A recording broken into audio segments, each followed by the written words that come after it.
Hey everyone, welcome to my channel Discover Study with Preeti Bora. दोस्तों, ये है लेसन नंबर 4। ठीक है, लेसन नंबर 4 है आपका पॉलिटिकल साइंस से रिलेटेड फैक्ट्स रिवीजन का। ठीक है, आपको पता है मैं कि रोज़ सुबह 6 बजे आपकी नींद खुलते ही ये सीरीज़ आपके पास आ जाती है, जिसमें मैं 15 मिनट आपको इंपॉर्टेंट फैक्ट्स याद कराती हूँ। ठीक है, ये सारे ही जितने भी सभी फैक्ट्स हैं ना, ये बहुत ज़्यादा इंपॉर्टेंट है कोई भी पॉलिटिकल साइंस से रिलेटेड एग्जामिनेशन से। ठीक है, जैसे कि आपका यूजीसी नेट हो गया, जेआरएफ हो गया, PGT, TGT, JNU entrance, PhD entrance, जितनी भी पीएचडी एंट्रेंस है, असिस्टेंट प्रोफेसर की एंट्रेंस है, कोई भी पॉलिटिकल साइंस से संबंधित एग्जाम है, उसके लिए सारे फैक्ट्स इंपॉर्टेंट है।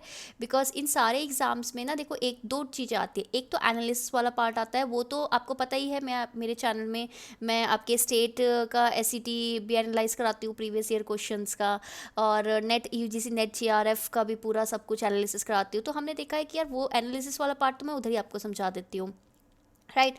और जब ये एग्ज़ाम खत्म हो जाएगा तो अब प्रोबेबली इंडिविजुअल वीडियोस भी डालूंगी। बट आपके फैक्ट्स जो होते हैं ना, वो सारे उसमें बहुत इंपॉर्टेंट होते हैं। सुबह सुबह आपको बस क्या करना है, ये वीडियो देखो। वीडियो देखने के साथ साथ ना मैं कमेंट में आपसे क्वेश्चन पूछती हूँ। ठीक है, उन क्वेश्चंस का आंसर भी मुझे चाहिए। वाई? बिकॉज जैसे ही आप होता है कि यार हाँ, मुझे अब आंसर कमेंट करना है, मैम ने पूछा है, तो भाई मैं बिल्कुल मेक श्योर करूँगी कि यार ये सही हो, और इसी चक्कर में आपको वो ईयर याद हो जाएगा। तो इस तरीके से मैंने आपको ईयर याद कराया है, राइट।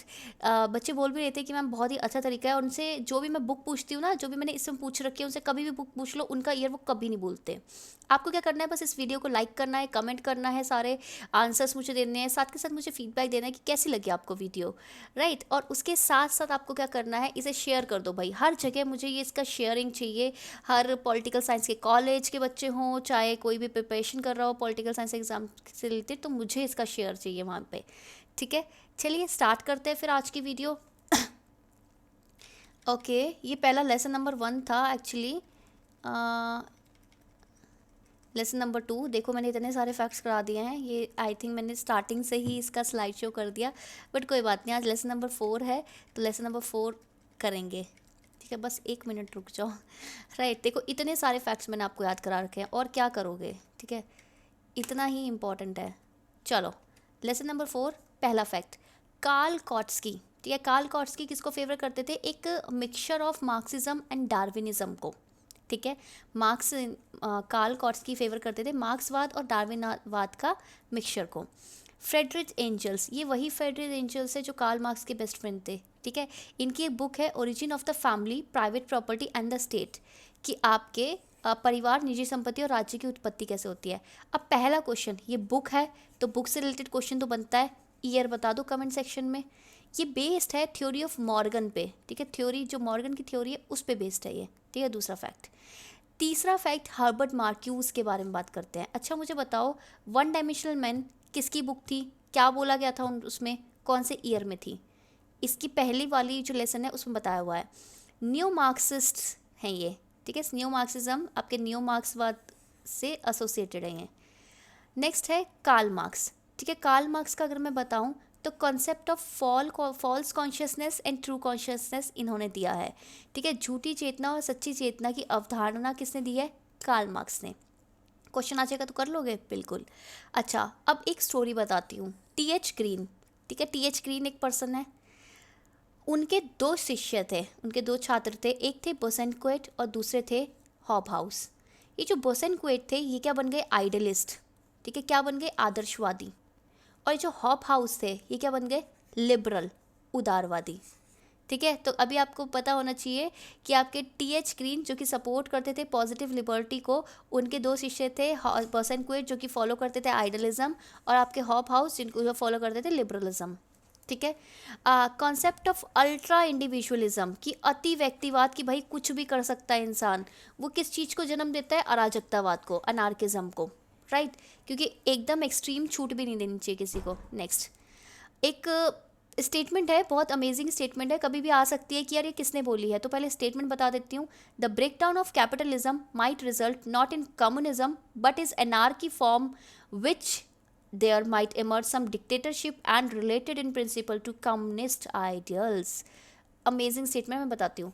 पूंजीवाद के टूटने का परिणाम साम्यवाद नहीं हो सकता। ठीक है, ऐसा ज़रूरी नहीं होता कि कम्युनिज्म आएगा, कि पूंजीवाद हट जाएगा, कम्युनिज्म आएगा, लेकिन ऐसा भी हो सकता है कि अराजकतावाद का कुछ रूप बन सकता है, कुछ तानाशाही पैदा कर सकता है, जो सैद्धांतिक रूप से साम्यवादी आदर्शों से संबंधित हो सकता है, राइट। ऐसा भी हो सकता है, यानी कि आप गारंटी नहीं दे सकते कि आपका कैपिटलिज्म आएगा तो कम्युनिज्म मतलब हटेगा तो आपका कम्युनिज्म आएगा। किसने बोली है इतनी खतरनाक स्टेटमेंट? यह है हेरोल्ड लास्की। हेरोल्ड लास्की कुछ चीज़ को फॉलो करते हैं, पॉजिटिव लिबर्टी।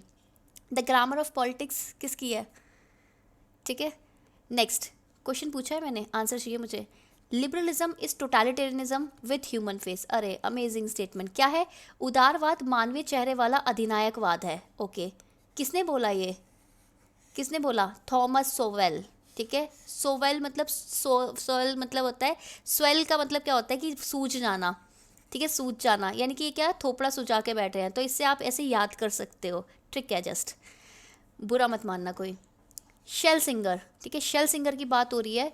इन्होंने एक स्टेटमेंट देखी, बोली है, if you are a liberal anything you see is protected conservative, anything you will say is hateful.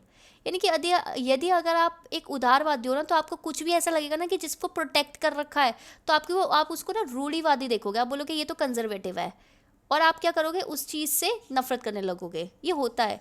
अब आप किसी को अगर आपको कोई रेड कलर का गॉगल्स दे दे, तो आप अगर उसको देखोगे, उसको पहन के अगर दुनिया देखोगे तो रेड दिखेगी, ग्रीन का दे देगा तो ग्रीन दिखेगी, येलो दे देगा तो येलो दिखेगी। ठीक है, तो वैसे ही होता है। Constructivism hold that state identities are complex and changing and arise from interaction with other states. रचनावाद मानता है कि राज्य की पहचान जटिल और बदलती है और अन्य राज्यों के साथ बातचीत से उत्पन्न होती है। ठीक है, यानी कि सोसाइटी का जो पूरा सार है, किसको मानते हैं? कंस्ट्रक्टिविज्म, आपका समाज में संरचनाओं को। The formula from each according to his ability and each according to his work for the system of distribution of state, ये किसने दिया है? This is GDH कोल। ठीक है, राज्य में वितरण प्रणाली के लिए प्रत्येक ने से अपनी क्षमता के अनुसार और प्रत्येक अपने कार्य के अनुसार सूत्र किसने दिया है? ये GDH कोल। ठीक है, Marxian theory of surplus value है ना, मार्क्स की जो थ्योरी ऑफ सरप्लस वैल्यू है, कहाँ से डिराइव किया? उसका आधार क्या है? उसका आधार है थ्योरी ऑफ रिकार्डो की थ्योरी उसका आधार है। अच्छा, फेबियन सोशलिज्म सबसे पहले कहाँ आया था? सबसे पहले डेवलप हुआ था वो स्पेन में। ठीक है, स्पेन में। नेक्स्ट अच्छा, मार्क्सिस्ट लेनिनिज्म को CEM जोड किस तरीके से डिफाइन करते हैं? अच्छा, CEM जोड की एक बुक है लिबर्टी टुडे। ईयर लिख के बताना मुझे कौन से ईयर की है। ठीक है, ये इस तरीके से डिफाइन करते हैं, a hat which has lost its shape because everyone wears it. इन्होंने बोला है कि एक टोपी के रूप में वर्णित किया गया है जिसे आकार खो दिया है क्योंकि हर कोई इसे अपने अपने हेड के अकॉर्डिंग पहनता है, तो वो उसकी शेप अच्छी नहीं हो गई। अच्छा, the theory of moral sentiments actually एक बुक है, किसकी है ये? Adam Smith. ईयर बता दोगे मुझे? बताना पड़ेगा। ठीक है, क्वेश्चन है मेरा। सबसे पहले लिबरल शब्द का यूज़ स्पेनिश कॉन्स्टिट्यूशन में हुआ है, कौन से ईयर में? 1812। ठीक है, Keynesian effect is related with John Maynard Keynes in 1930s। ठीक है, जो केनेशियन इफेक्ट है वो जॉन मेयर्ड केन्स से एसोसिएटेड है 1930s में। ठीक है, नेक्स्ट, फेमिनिस्ट वो सबसे पहले कब यूज़ किया गया है? फेमिनिस्ट शब्द सबसे पहले 19वीं सदी में यूज़ किया गया था, एक मेडिकल, ठीक है, एक चिकित्सा शब्द के रूप में, राइट। लिबरल फेमिनिस्ट का मानना है, believe that concept of liberty equality are meaningless without standard dimension. क्या ये जो उदारवादी नारीवादियों का मानना है कि ये जो आपकी स्वतंत्रता और समानता की अवधारणा है ना, ये अर्थहीन है, ये मीनिंगलेस है जब तक उनको एक प्रॉपर स्टैंडर्ड ना मिले। क्या आप वैसे तो इक्वालिटी लिबर्टी की बात करते हो, तो वुमन को तो इक्वल राइट्स नहीं मिलते ना, राइट।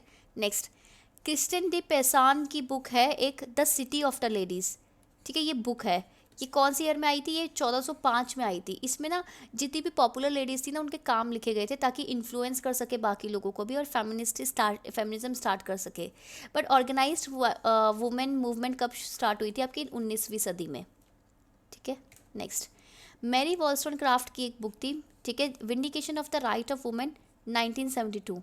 ये कब लिखी गई थी? जब आपका फ्रेंच रेवोल्यूशन चल रहा था। अच्छा, मुझे एक काम बताओ, मुझे इसका फुल नेम बताओ। ये आपका ना क्वेश्चन भी पूछा गया PYQ में, इसका पूरा नाम क्या है? Female suffrage movement. सफरेज होता है राइट टू वोट, मताधिकार का अधिकार, ये आपका फर्स्ट वेव ऑफ फेमिनिज्म से एसोसिएटेड है, और मैरी वॉलस्टोनक्राफ्ट भी आपके फर्स्ट वेव ऑफ फेमिनिज्म में आती है।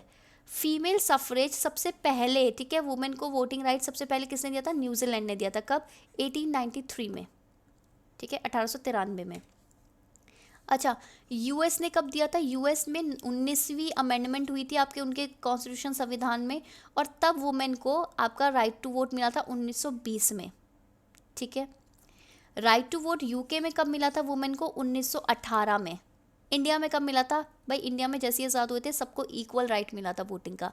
जो वुमेन मूवमेंट है वो बेसिकली आपका मतलब बेसिकली फेमिनिज्म से, ठीक है, जो सेकेंड वेव की वो कब से स्टार्ट हुई? 1960, यानी कि सेकेंड वेव ऑफ फेमिनिज्म है आपका 1960 के दशक में।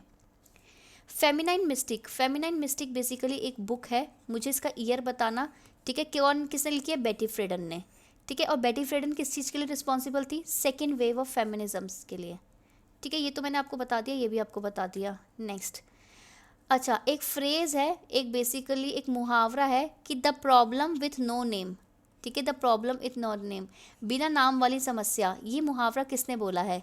ये बोला है बेटी फ्रेडन ने, ठीक है। रेडिकल फेमिनिज्म यानी कि कट्टरपंथी नारीवाद किससे संबंधित है? सेकेंड वेव ऑफ फेमिनिज्म से संबंधित है, ठीक है। सिमोन दे बिहेवियर, ठीक है, सिमोन दे बिहेवियर ने एक स्टेटमेंट बोली है, बहुत ही अच्छी स्टेटमेंट है, मैं बताती हूँ।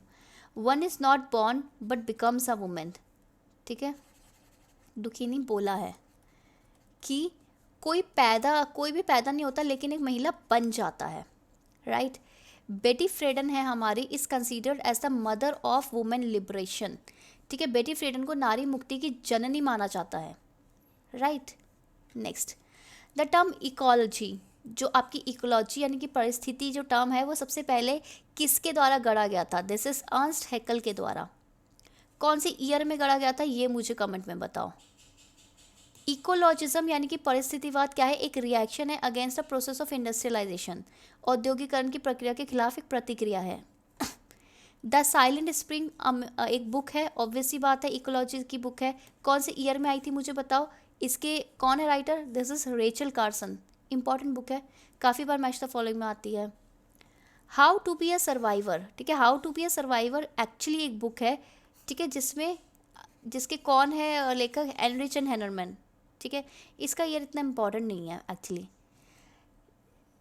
ग्रियर आएगा, ठीक है। जर्मन ग्रियर ने एक स्लोगन दिया था, नीदर नहीं है, दिस इज नीडल नहीं, नीदर, ठीक है।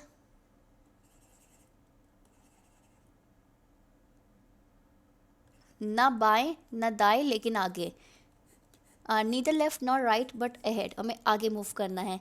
डेविड एनरलफेल्ट किससे रिलेटेड है? ह्यूमैनिज्म के एरोगेंस वाले फेज से, मानवतावाद के अहंकार वाले वाक्यांश से संबंधित है डेविड एहरनफेल्ट, ठीक है। जेन स्मट्स, इन्होंने कौन सी एक शब्द को करा था? इन्होंने दिया था टर्म होलिज्म। क्या है ये साउथ अफ्रीका से रिलेटेड है, मुझे बताओ क्या थे ये? 1926 में।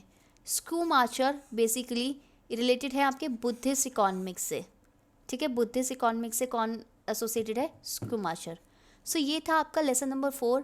आई होप आपको ये सारे फैक्ट्स याद हो जाएंगे, एंड आई होप ये आपके सारे एग्जाम में बहुत इंपॉर्टेंट होंगे। ये फैक्ट्स मैं यूनिट वाइज ले रही हूँ, अभी आपके यूनिट 1 के ही चल रहे हैं, ठीक है। शेयर करो, लाइक करो, एंड चैनल को सब्सक्राइब कर लो और नोटिफिकेशन ऑन कर लो, ठीक है। कमेंट बनता है, लाइक बनता है, राइट। ओके, बाय बाय, कल सुबह मिलते हैं 6 बजे, बाय।